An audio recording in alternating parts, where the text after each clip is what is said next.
Pembersihan enceng gondok ini dilakukan dengan mengerahkan alat berat sebanyak 3 unit.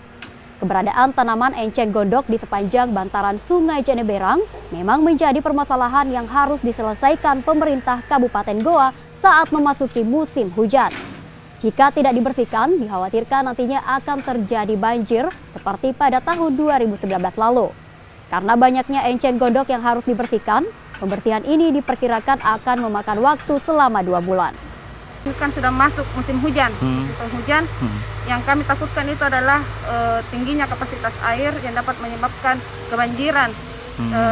Yang kami harapkan juga supaya tidak sama, tidak terjadi seperti tahun lalu.